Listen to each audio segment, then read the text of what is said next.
Hello and welcome to Plate Stack Chat. My name is Jason, and I'm happy to say that Plate Stack Chat is now teamed up with Strivey. So if you are a coach with online programming or an athlete that needs to track your workouts, head to their website, strivey.app, to learn more. Now, on the show today, we have a wonderful returning guest. We last spoke to her about getting into CrossFit and her experience at semifinals. Since then, training has increased and she's been at more competitions. Most recently, she was part of the elite women's field at Wodapalooza, where she did much better than some predicted, although it had been very hard for her to have done worse. Get ready to learn all about her Airbnb nightmare as well. It is Nicki Torreggiani. Great job on the last name. Thank you, Nicki. Thank you. I'll clip it and send it to Chase, and he can. Thank you. Nicki, I've got so many things to talk to you about, but first of all, welcome back on the show. It's nice to have you back. I'm happy to be back. Yeah, and I mean, it's literally like maybe the last point on my little notes, but I'll mention it now. Also, you're in the vlogging world these days as well, so I just started that. Yeah. So I feel like camera presence and all of that now is going to be excellent. So you're an expert at all of this. How was Wodapalooza for you? How was Wodapalooza? That's a question right there. Okay, we should break it down then. All right. Let's break it down into a few different elements, because I think I spoke to you about coming back on the show before you'd even gone to Wodapalooza. Yep. It was because the experts put out their predictions on the field at Wodapalooza, and you were ranked dead last, yeah. Nicki. So talking of the experts, hi Barkley. But in fairness to Barkley, he used the computer, and that had you at least a few spots higher than Brian and John had put you. I mean, first of all, did you see? I mean, you must have seen that, right? 'Cause I can't remember if I commented and tagged you, or if I commented on your, if you'd commented on it and I'd replied to that. So before the computer predicted my spot, totally saw where I was, and definitely started some online drama between Brian, myself, my supporters, and my coach/boyfriend, which was fun. It was honestly fun. And then the computer guessed me a few spots ahead. You commented and tagged me, and yeah. And I think I said, come on the show and you prove them all wrong. So here you are. I guess the question is, when you see that, how much does that affect you, if at all? So a little backstory. Any competition I've done up to this point, Brian has put me in the last 1 to 5 spots, every single one. So by now, I mean, this was actually the first time I was in dead last, and I was. Right. It's honestly funny to me, because it just riles up the people around me. Everyone gets so mad, and it doesn't affect me negatively. If anything, it fires me up. And I was enjoying it. I was enjoying the attention. I was enjoying the little Instagram beef, but then it got a little weird. Brian commented back to someone on my post, almost taking back what he said. He was saying I should have put her in 30th, X, Y, and Z, and then went into detail of why he put me in the spot he did. And I just messaged him personally because I just felt weird about it. It was I thought it was a good, fun, tit for tat. Yeah. And then once I saw that, I was like, all right, joke's over. Yeah. It's tough though, because I've only been involved in doing it once. I don't usually do the ranking system. I'm not a stats guy, so it's hard for me to do it anyway. I do it a lot of vibe. So I would be like, I spoke with Nicki. She seems cool. 20th? Top 5? I don't know. So that's why they don't invite me often for these kind of things. But it was really hard, because when you do it and you look at people and you're like, someone's got to be last. Someone's got to be first. Yes. You've got to fill the spaces in between. And people then look at look where you've placed people, and they comment on it, and they're like, how could you put this person here? You should put them higher. And you're like, look at the 5 people above them. Should I put them lower? It's really hard. But it's interesting. Some people, it really it does, light a fire. They're like, right, here we go. Let's go prove them wrong. some people ignore it completely, and some people, take it very personally as sort of an attack on their character. So I'm always intrigued to see sort of how people respond to it, if they even like it being a thing within. Yeah, I mean, I feel like being the person who does analyze and guess, like, I almost can back and understand why you would do it for like the top 10 or even maybe top 20. Like, that's fun. But then I feel like there isn't enough on, unless you are watching everything, looking at every online qualifier, like, everything about the whole field, like 40 to 45 women. That's a lot to kind of follow, I guess I would say. So Yeah. I feel like that's where like past the 20 kind of gets like, yeah, this is where I'm going to put them. Who knows? But of course, coming in that last spot, you're like, what the hell? I mean, that's the only thing that would have stung more, is if they'd been like, okay, top 5 is this, pretty much locked in. 5 through 10 could be this, and anything below there, it's a real mixed bag. Who knows? A point here, a point there could change it all. Nicki dead last, though. That we're just going to keep that. Yeah, she sucks. Yeah, I think you're right. I think the kind of picking your top 5, your top 10 seems fun. Yeah. The courage to go through an entire field is, it's an interesting, it's what people do now within. Yeah, I mean, it the does kind of take CrossFit courage. space. It takes a lot of courage, actually. So my boyfriend, after that came out, posted on his story, people who should rank the CrossFit games or the CrossFit athletes, something of that nature. It was like, number 1, my dog, or people good at ranking. It was like, number 1, my dog. Number 2, a stranger on the street who's like never watched CrossFit before. Number 3, Brian Friend, and like tagged him.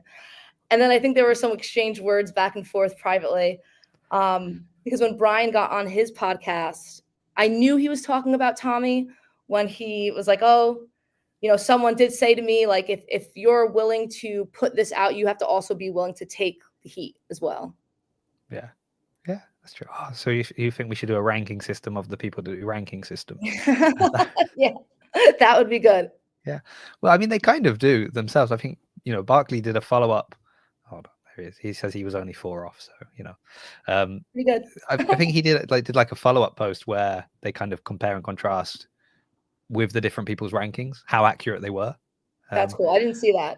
But I also find it's kind of interesting, right? Because the whole nature of like CrossFit events is the unknown and unknowable, and how each event is slightly different. So you might have gone to a competition over here and done exceptionally well, but that is a competition that historically favors people that are stronger, and now you're going to one that usually has, I don't know, a lot of swimming or a lot of high school gymnastics, and it's sort of, okay, it's the same field but different skill set. But then also, what have you done for the last year? Because people's training, if you went you went to an event and you did really badly at gymnastics, and then you spent a year just working on gymnastics, and now you're coming in and people are like, oh yeah, she's good at the heavy lifts, but needs to improve. Oh, well, hold on a second, she's like really good at gymnastics now.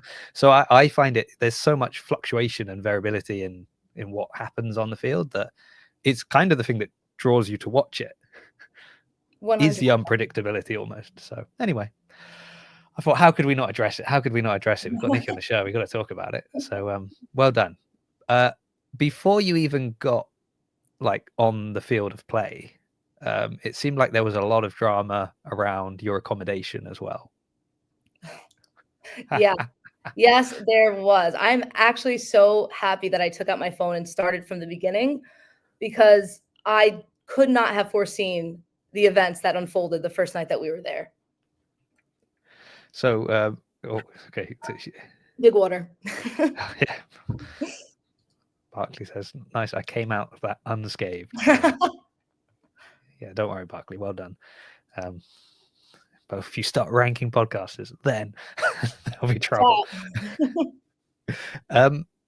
Yeah, so what happened? I mean, I saw you had to change accommodation, basically. It's kind of the end of the story, but I'm imagining as well, when you're going somewhere to compete, it's all, we talk a lot about athletes having to travel. Like Rogue was a great example of that.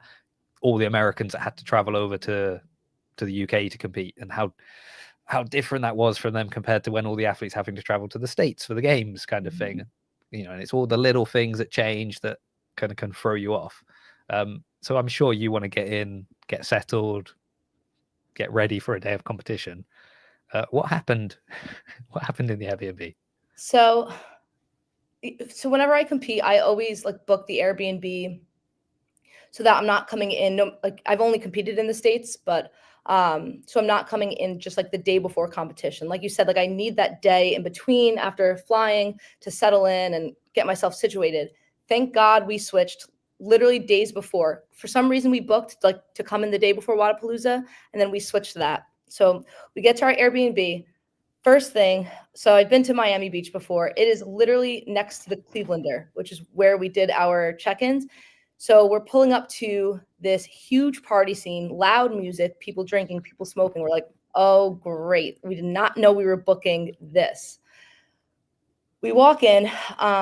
Place is surprisingly quiet, so we were happy. But for like the price we paid, it was like just one, it looked like one big hotel room stuffed with like kind of like a kitchen setup. The bathroom looked like it belonged in some kind of like public like building. And then we're looking around more and it's like there's mold all over the shower head, mold coming out of like the vents on the wall. And then I think there was mold on the wall, but they painted over it, but it was black. So I couldn't tell if it was like fingerprints or mold. It was just like, I was like, I will not clean myself in this shower. I was so disgusted. That could have, I mean, you didn't look at that as fuel and motivation for your workout. No, I looked at that as an obstacle. I'm like, this is something I can control if I can get out of this Airbnb. I will not put up with this. So we had like a non-refundable Airbnb. We contacted Airbnb. We're on the phone for like an hour, sending them pictures. We're going back and forth. They finally tell us, we will give you your full refund. They got us in contact with the guy that we rented from.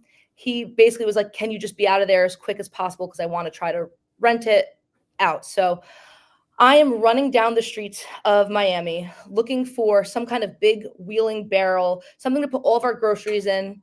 We also had groceries coming on the way still because we ordered twice from Instacart.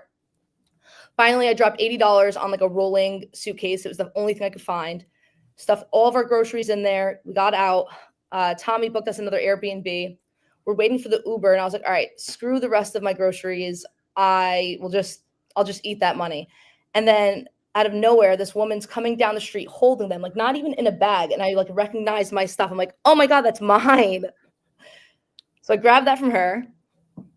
We head to our new Airbnb and our code didn't work. It was like our check-in was at 8 p.m. It was 7:50. So we were standing outside. Someone let us in. We tried it for the door. Didn't work. So we're like, oh, it must be like at exactly 8 p.m. we'll be able to walk into our Airbnb. And then this woman just passes us, looks at us, and walks right into our Airbnb. And I'm like, no. We stand there for a few minutes. She comes out, and Tommy shows her like that we just purchased this place. She goes, no, tomorrow. And we're like, no, look, the date tonight, like right now, actually. And she started freaking out. She goes, hold on. She goes back in, closes the door. Comes out, says the place isn't clean, but you can come in. She was apologizing. So then like the next few hours, her and like another coworker just cleaned the place. Okay. Was it worth it though? It was a nice place in the end? It was so worth it. It was so nice. It was like bigger than my apartment at home. It was so good. Right. So good. I mean, yeah.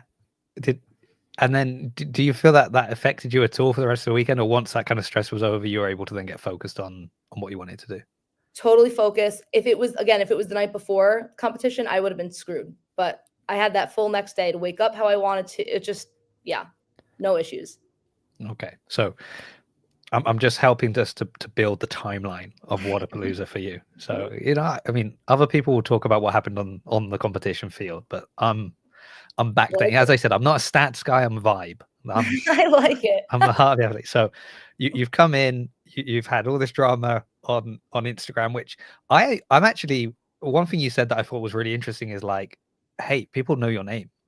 Like if your name had been like 2 or 3 from the bottom, people wouldn't have taken as much notice, right? They're looking who's top, they're looking who's bottom, they're looking at the names they know. So potentially there's people that didn't know who you are, but because you've been ranked, at the very bottom, and then people are commenting on that, they're like, oh, let me just check her Instagram profile. Yeah. And then they see the gun show and they're like, I don't know, actually, I think she's probably going to do pretty well at Wodapalooza. Yeah, I mean, So I don't think any bad attention is still attention. Like yeah, I'm with it. yeah. So we'll ask later if you picked up any more followers by the end of the all of this drama.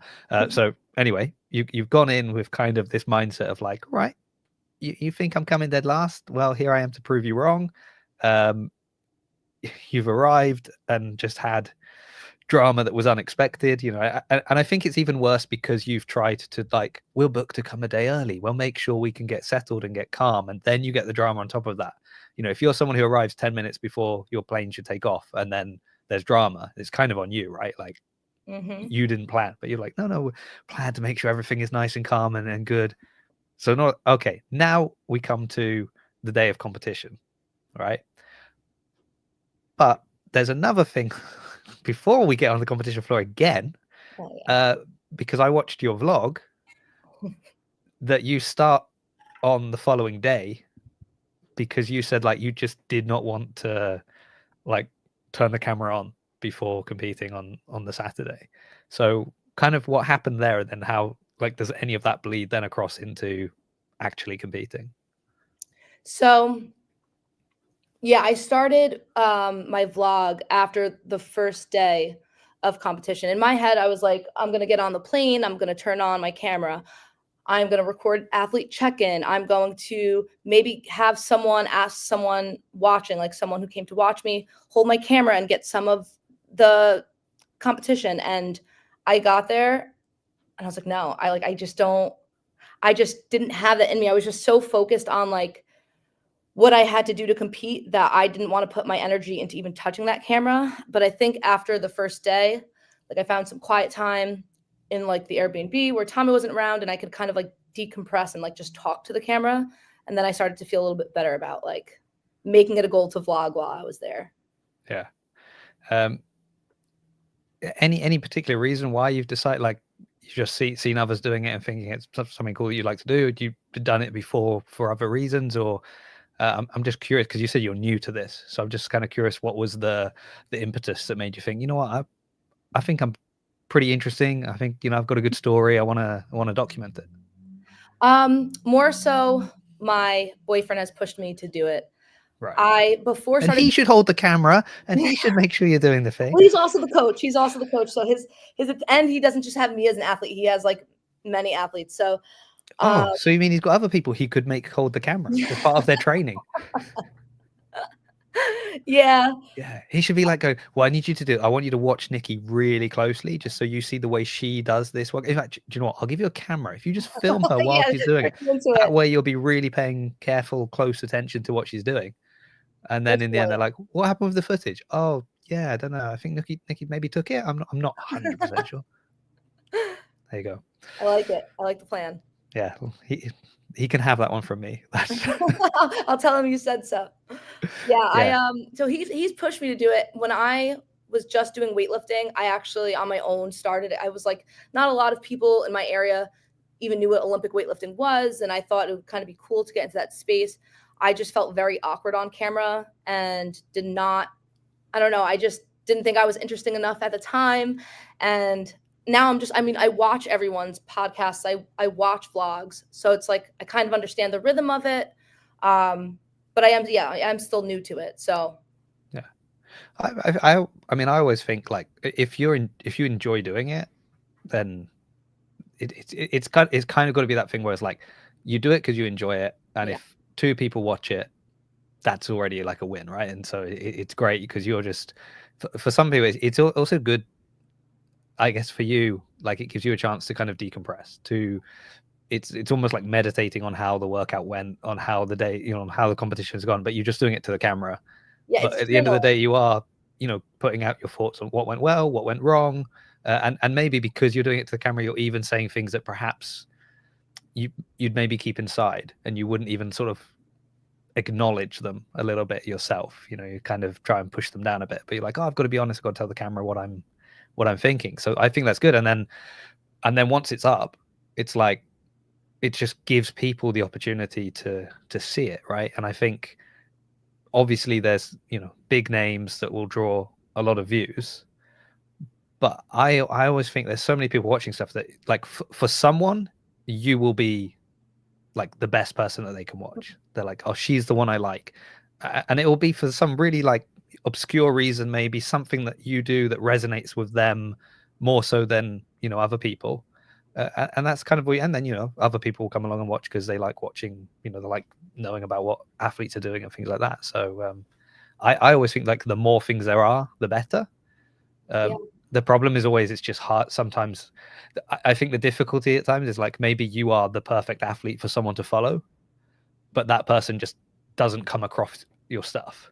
So it's Yeah. like, how do you get them to see it? So then they'll be like, oh yeah, actually, you know, she faces similar problems to me, or her mindset is similar to mine, or, you know, we have a similar background, and so that's why I like it, you know, that kind of thing. But anyway, yeah. So No, I I was just totally curious. agree. I totally agree. And I also like I agree with the whole like you're working through it as you're talking to the camera. And I feel like that's what I did at Wodapalooza. Like I literally said, like, I haven't processed this yet out loud. But yet then I went and processed it and it felt good, you know? I feel like there was another point I was going to say.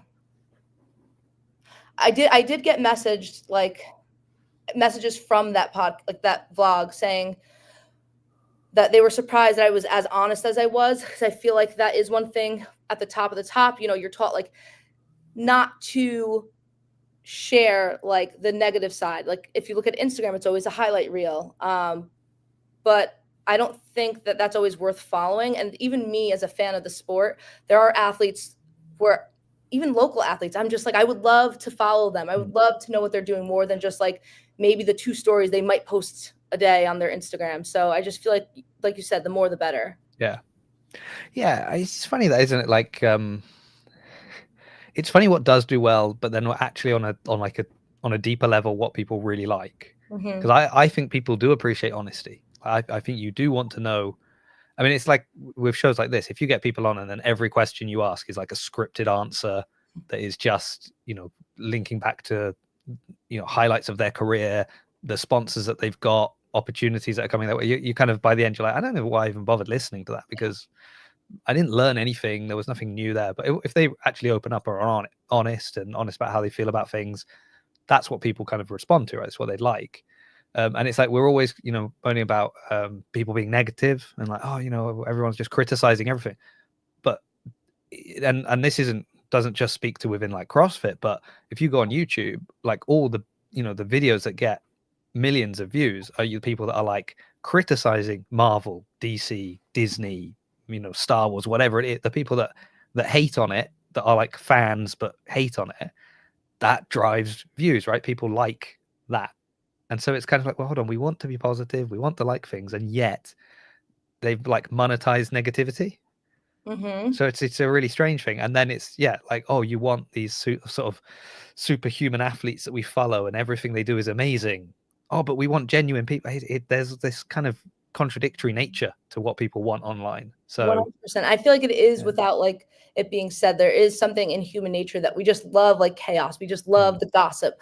So like even in CrossFit, there's like been a shift in like some people starting to shit talk one another in the field, and it's makes it so interesting because it's not Yeah. real life. Sports aren't just like shake your competitor's hand, smile, and wish them good luck. Like it's everyone wants to see that raw emotion. Yeah, Nicki's not shaking anybody's hand. She's Nope. pushing them down into the sand. Get out of my way. Yeah. Okay. Then generally the competition as a whole, the events. I mean, if people want to know kind of breakdown of event by event, go watch the vlog. You talk you talk about how you felt about certain events. In general, how was the Wodapalooza experience for you? Did you enjoy? I know you weren't. So obviously you finished much better than predicted.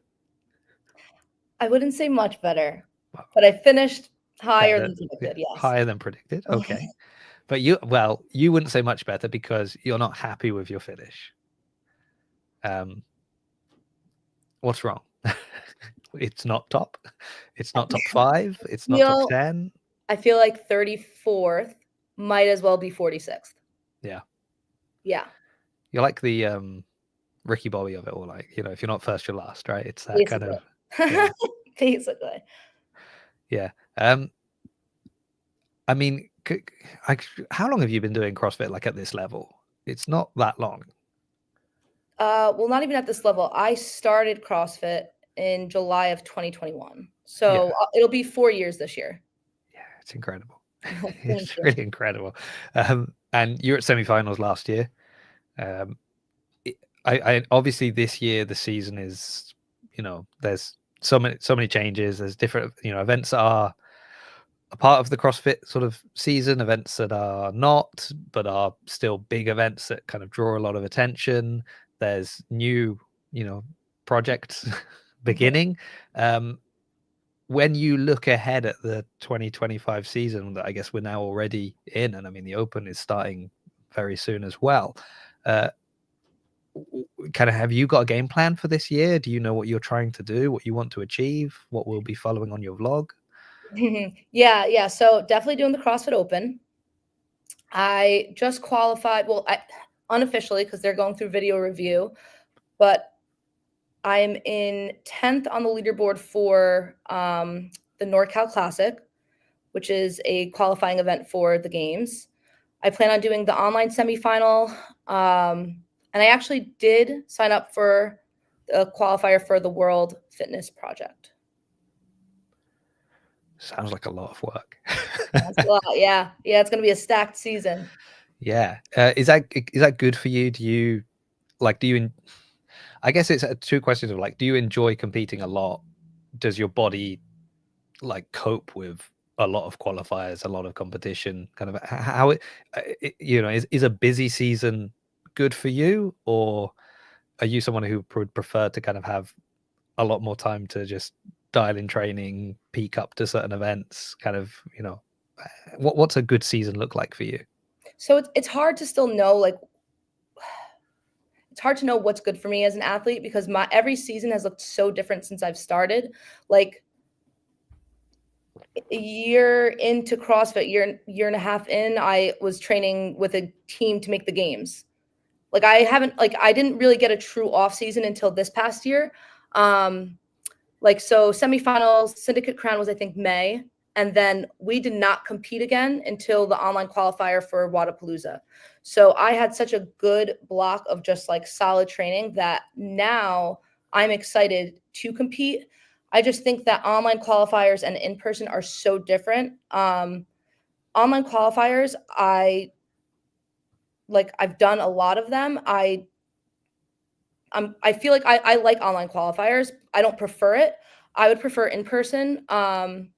I feel like I need to compete more in person. Like that's what I'm missing. I need like to be next to girls and learn how to do that a little bit better. Are you looking for like opportunities to do that then? I'm thinking, you've got those big, you've got, like your Dubais, your things like that are, big competitions that have a big draw that are kind of their own little island almost of competition. But are you also kind of having your eye on some of these events just to try and get that kind of, I mean, like Wodapalooza is a great example, right? Because there you are on the competition floor and you are going against names of people that you would expect to see at the CrossFit Games. Like that is the level that you're getting to compete with, because you could go around to smaller competitions to get some kind of time on the competition floor under your belt.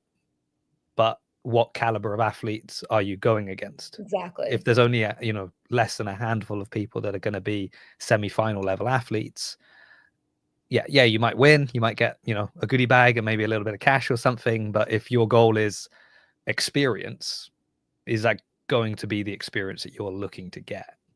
Yeah, no, I totally agree. After this Wodapalooza, we decided like maybe 2 off-season comps, but that's like something like we're now getting into in-season competition. So I'm not looking to compete outside of like what we have going on now. But after this season, I think I will look for like the Dubais and like the more popular ones. You got to try and go into Rogue. That's the one, right? Yeah, that would be sick. Yeah. Then you'll have someone there that can hold the camera for you. I'll follow you around. I'll vlog for you. That'll be fine. Yeah, come over to the UK to compete. That'll be fun. Okay, yeah. Well, it's a busy season, but I mean, I'm hoping that means good things for you. More opportunities is more opportunities, right? I agree.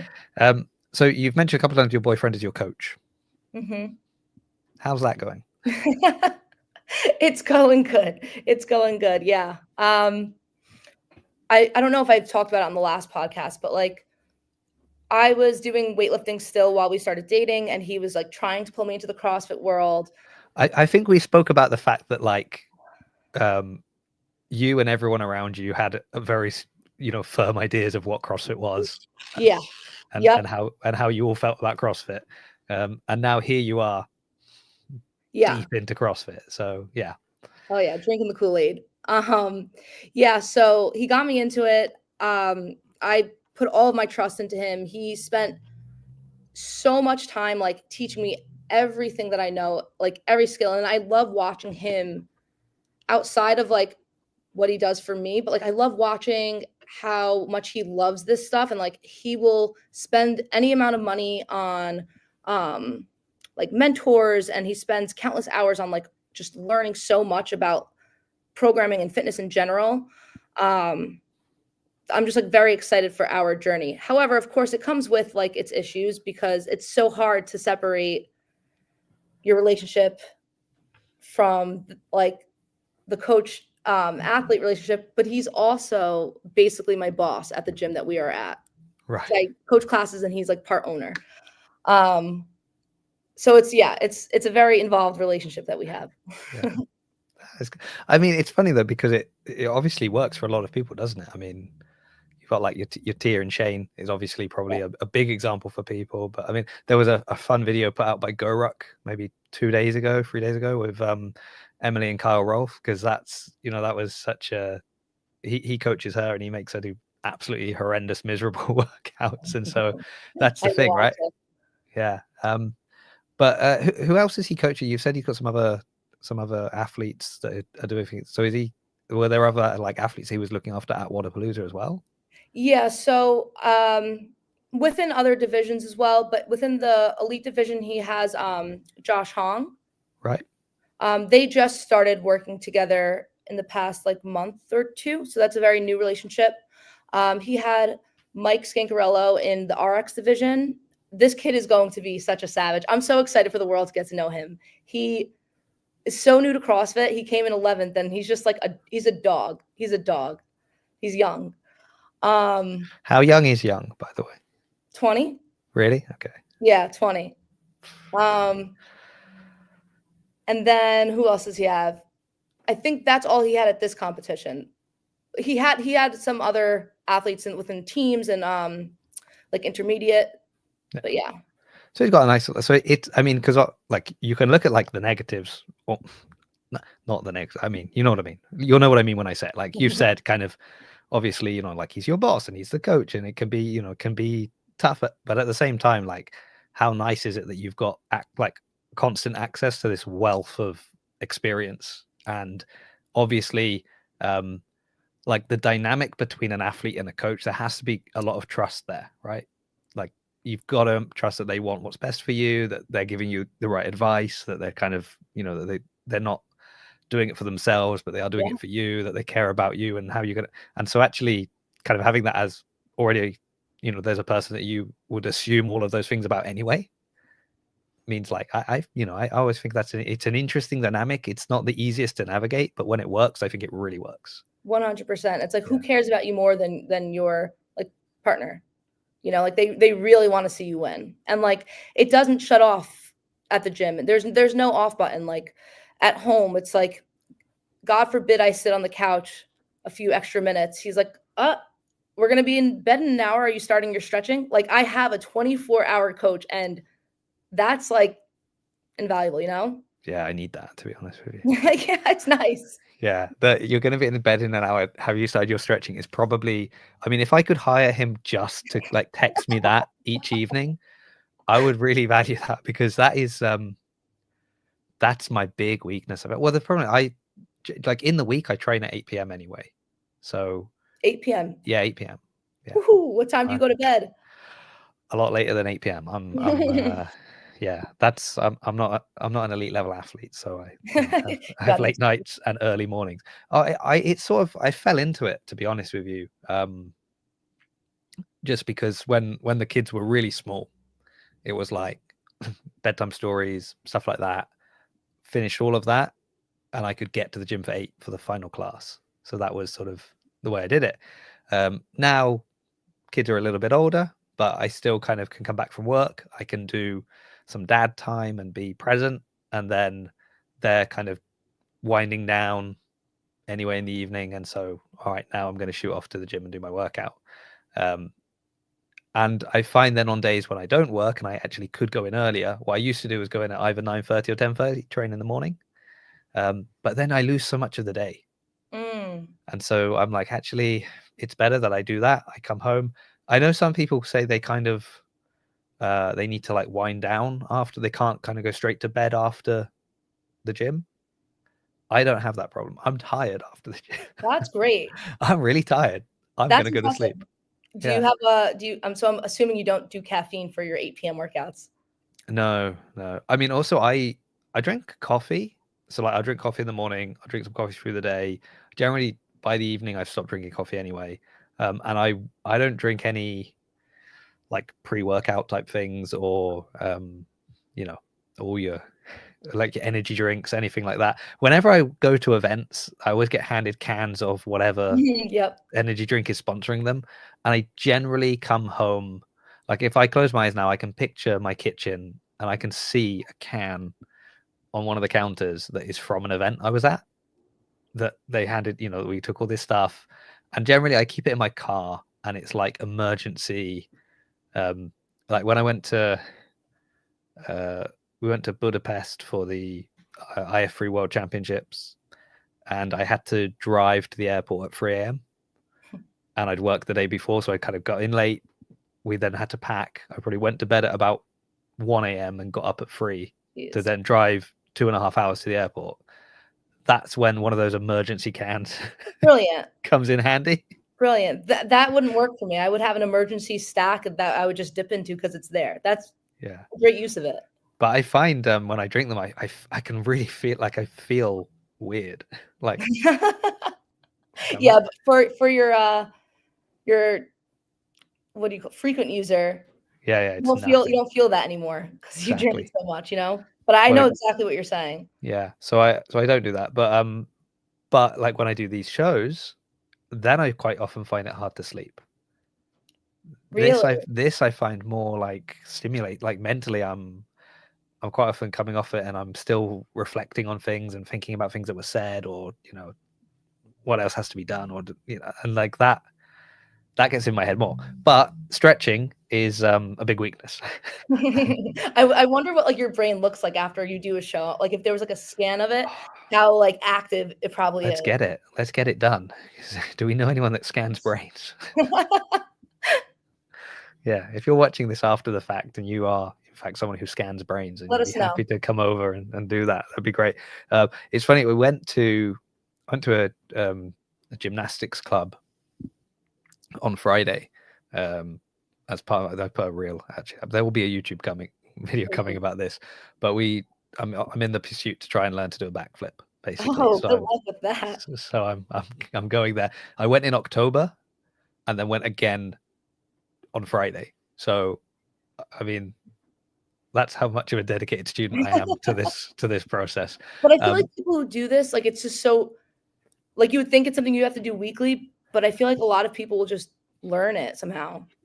Yeah, well, already, like he couldn't believe the difference, because also within those 3 months that I haven't gone, not only did I not do any gymnastics training, I hardly even managed to get into the gym. Like it was a really busy period. There was Rogue, there was Fit Fest, there was the IF3 World Championship. I was traveling a lot. I was going to these events, which I don't normally do, and it was messing up my training anyway. Oh yeah. But it was like just time away and then coming back, it just was better than last time. Kind of, it improved.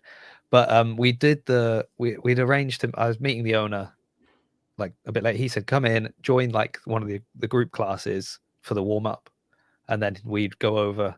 And I'd gone with one of our coaches as well, from the box, and we were doing it together. And they took us through some stretches in the warm-up. And it was funny that there were stretches that we would quite often do, like in a CrossFit class, like after the workout. They were okay, not great, but okay. And then anytime they tried to make us do a stretch that isn't something we were used to, it was like I was like, my body doesn't move that way. I don't know. I would love to see, do you have this all recorded? I would love to see like what stretches. No, not the stretches, because I didn't record the group class because I felt a bit like I don't know who all these people are. I don't want to try and get, I don't want people to complain about being on camera, gets consent and stuff. So I was like, we'll just film our stuff. There might be bits of other people, but like it's not the main focus. It was just like, just generally it was stuff that was going kind of very lateral, very to the side, or trying to get in the splits at the end was probably the most tricky bit. But if he could just text me in the evening to say, don't forget to use stretches, I think that's what I'll let him know. That's what I need. Also, because I definitely look at like how easy my kids move around. Actually, sometimes it's scary to see when they start struggling, and I'm like, oh, you're too young to be struggling in positions now. But just I am just not as stretchy as I once was. It's one thing I like. Just do it because I use pliability, and just doing that and like feeling the way I feel throughout the day, the difference between that to like not stretching prior to CrossFit, I'm like, it's the one thing missing, I feel like, in society in general. Like I feel like that should be a class from when kids are young that you're just required to do. Yeah.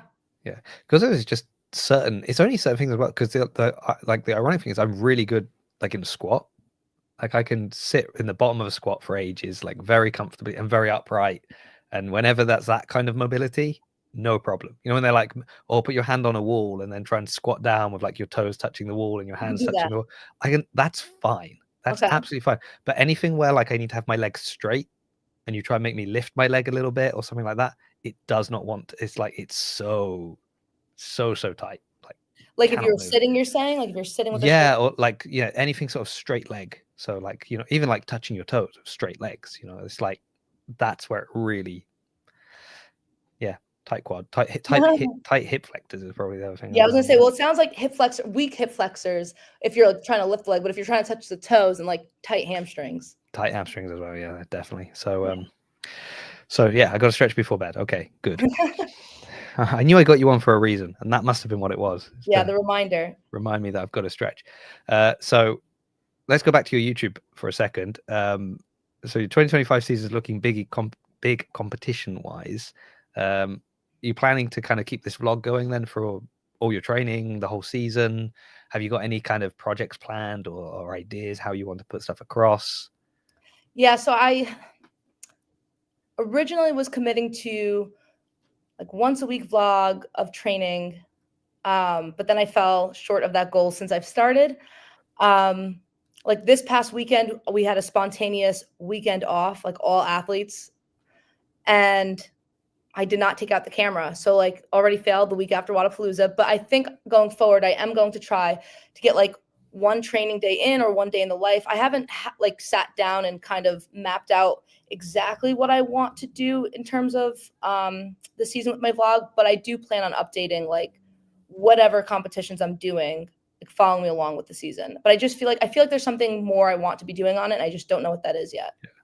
Well, do you think sitting down and mapping it out is something you want to do? Like, is that part of the process? Do you think you're going to kind of have an idea, put some structure to it of like, okay, this is what I want to do, and because it's balancing that thing of like overproduction with at least just having an idea, kind of, you don't want it to come across like, if you're wanting to be kind of quite raw and natural and honest, and then everything is super overproduced, it's gonna feel fake, right? Because very true. I feel like my favorite vlog that I made was the week before Wodapalooza, like my last training session here. And I didn't have any intentions on doing it. And I woke up that morning, I was like, why not? And I just turned the camera on and I was like, oh, I really got some good, like fun content of like the crew today. So I do agree with you on like, maybe that is a way to go. But I feel like if I don't have any kind of plan, then I will just be like, oh, didn't record this past weekend. Yeah.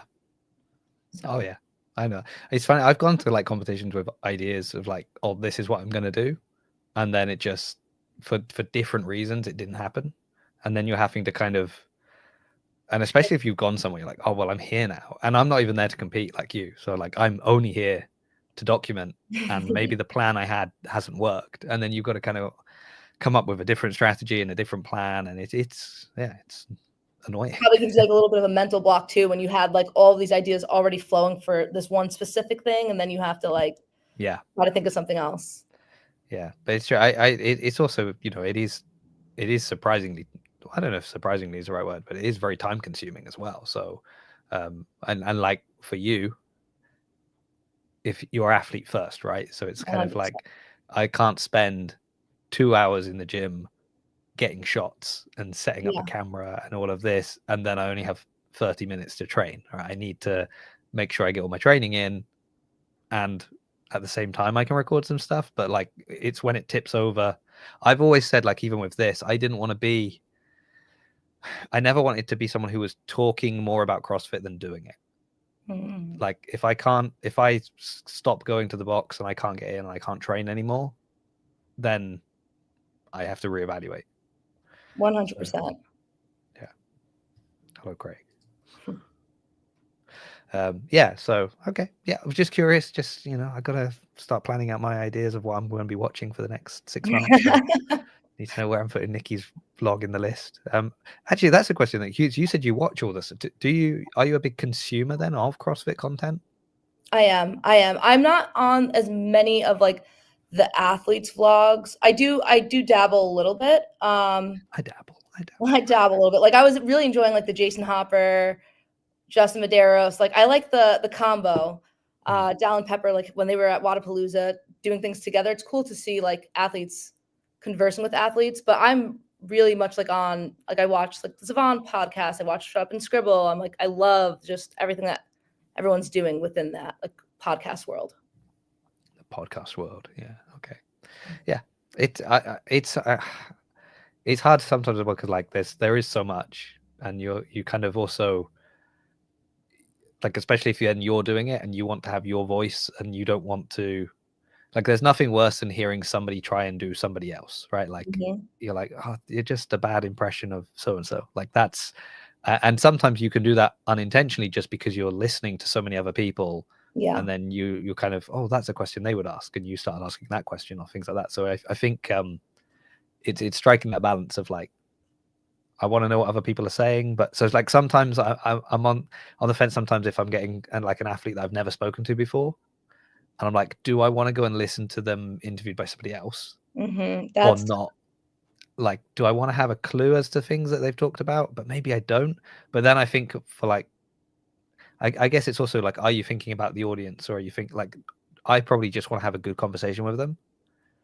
And if I already know the answer to the questions, then it's going to be hard to have a good conversation. But if you want it to be authentic. But also there is pros and cons. Like, okay, well, should I listen to these interviews because I don't want to ask the same questions? But at some point, yeah, because that's it, right? Because you might be like, well, the audience, they might have already heard her answer these questions on another show, and you're like, yeah, okay, that's true, isn't it? So it's like, well, am I doing this for the audience? Yeah. Or am I doing it to have the best conversation I can have with the person? And it might be a topic they've spoken about before. But then that's where I think all like different people, that's why it's so good having different people with different backgrounds. Because, you know, somebody might say something and there's no follow-up to it from one person, but somebody else, because of some experience they've had in their life or a conversation they have with somebody else, there's this like unique follow-up question. Yeah. That you wouldn't have thought of because that's not your experience, but you're really happy to, like, excited to hear the answer to that question. 100%. That's my thought anyway. But what do I know? What do I know, Nick? I don't know anything. I'm just, you know, I'm just like everyone else, just muddling my way through it. Very good. So your season is busy. You're busy vlogging. Your coach is always around. We can't get rid of him, but he's reminding you to stretch. Oh, I forgot to ask about.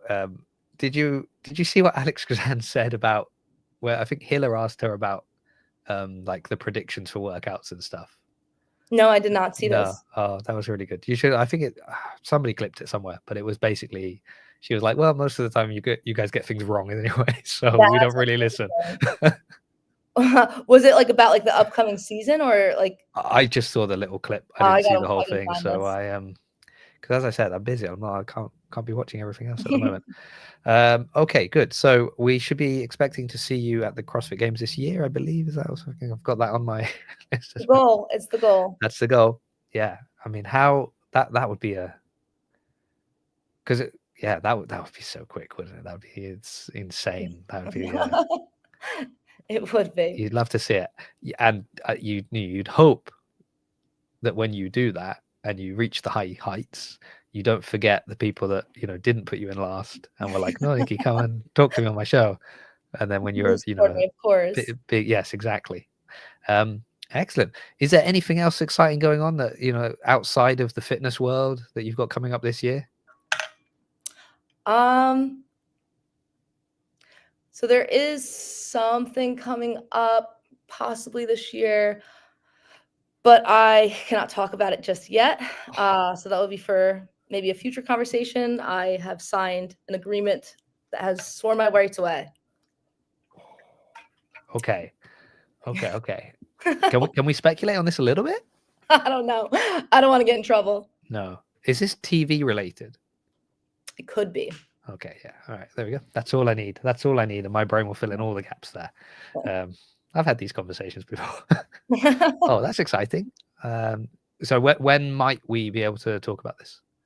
I don't know the timeline yet. I was told that there is a specific timeline of when I can and cannot talk about things. I am now in the moment of I cannot talk about things. Okay, and this and you might not be able to answer it, but when you can talk about it, are you absolutely free to just talk about it, or is it like you could talk about it, but you can only talk about it to these people or to this sort of, is it going to be quite controlled? Control, like I think they'll tell me like when I can talk about things, but I don't know if it's going to be like you can't talk about this, but you can't. I don't know yet. Yeah. Okay. Exciting. Okay. Well. All right, everybody. That's something for us all to mull upon. Oh, Nicki, it looks like you're coming back on the show anyway. So that's fun. Podcast. Yeah. And you got to find stuff to vlog about. So it sounds like you've got some stuff coming up. So people get in on the ground floor now, because like start sending comments and things whilst you still reply to them, because soon you'll just be lost in the flood of fans. That's what's going to happen. Well, Nicki, it's been a pleasure having you on. It's always nice to catch up, and all the best then for this season, whether that be CrossFit related, World Fitness Project related, functional fitness competitions that are CrossFit but not called CrossFit, or even I was going to say the name of what like a big like TV show or something, but I won't guess just in case it's the right one. Can you imagine? But thank you for having me. Even in those endeavors as well. Thank you everyone for watching, commenting, if you're watching after the fact as well. Just to let you know that I will be back on Thursday. Speaking of athletes that like to kind of do a little bit of smack talk and egg on their competitors, we'll be joined by Colton Mertens himself. That'll be 10 p.m. in the UK. So that'll be a late night for me, Nicki. You're asking what time I go to sleep. We'll be saying 10 p.m. in the UK, which is 4 p.m. Central, 5 p.m. Eastern, and 2 p.m. Pacific. So if you're free, come along and join us there. Thank you again to Nicki, and we'll see you all on Thursday, I hope.